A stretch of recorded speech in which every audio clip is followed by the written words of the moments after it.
সজনে ফুল ভাজা খেতে খুবই ভালো লাগে আর এই রেসিপিটি ভীষণ উপকারীও। সজনে ফুল ডাঁটা অথবা পাতা সব কিছুই খেলে অনেক উপকার পাওয়া যায়। বিশেষ করে রোগ প্রতিরোধ ক্ষমতা বাড়াতে সজনে ফুল ডাঁটা বা পাতা তিনটাই গুরুত্বপূর্ণ ভূমিকা পালন করে। আজ তৈরি করছি সজনে ফুল ভাজা। অল্প উপকরণ দিয়েই তৈরি করা যায়। এখানে আলু কুচি নিয়েছি, সেই সাথে সজনে ফুল আর অল্প একটু ধনিয়া পাতা আর কাঁচামরিচ। রান্নার শুরুতেই 1 চামচ তেল দিয়ে দিলাম। এবার আলুগুলো অল্প লবণ হলুদ দিয়ে হালকা ভেজে নেব। সজনে ফুল খুব তাড়াতাড়ি রান্না হয়ে যায়, তাই আলুগুলো আগেই একটু কষিয়ে নিলে বা হালকা ভেজে নিলে রান্নাটা খুব তাড়াতাড়ি করা যায়। হালকা আঁচে নেড়েচেড়ে দিয়ে 1 থেকে 1.5 মিনিটের মতো ঢেকে রেখেছিলাম। এবার ঢাকনাটি তুলে রাখছি আর এরকম হালকা আঁচেই আরও 1-2 মিনিট নেড়েচেড়ে নেব।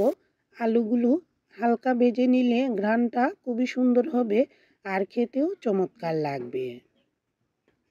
সজনে ফুল বেশি পরিমাণে হলে শুধু ফুল দিয়েই ভাজিটি তৈরি করা যায়।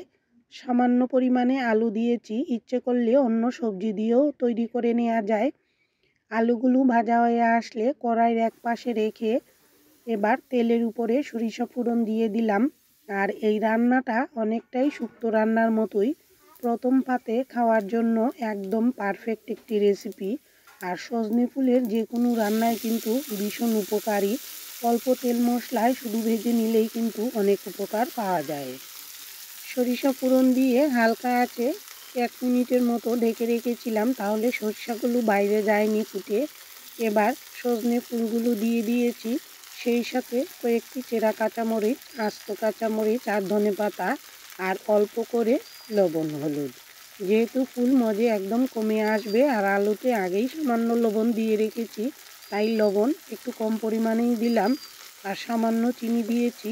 সজনে ফুলের হালকা একটা কুষ্ঠভাব থাকে, সামান্য চিনি দিলে খেতে কিন্তু ভালোই লাগে। এবার হালকা আঁচে ভালো করে নেড়েচেড়ে নিয়েছি। আর সজনে ফুলে এমনিতেই একটু জল জল রয়েছে, তাই আলাদা জল দেইনি। আর আলু তো আগের থেকেই ভালো করে কষিয়ে নেওয়া। জল ছাড়াই এভাবে হালকা আঁচে 2 মিনিটের মতো ঢেকে রেখেছিলাম। 2 মিনিট পর ঢাকনাটি তুলে রেখেছি আর এরকম হালকা আঁচেই কিছুক্ষণ পর পর নেড়েচেড়ে দেব।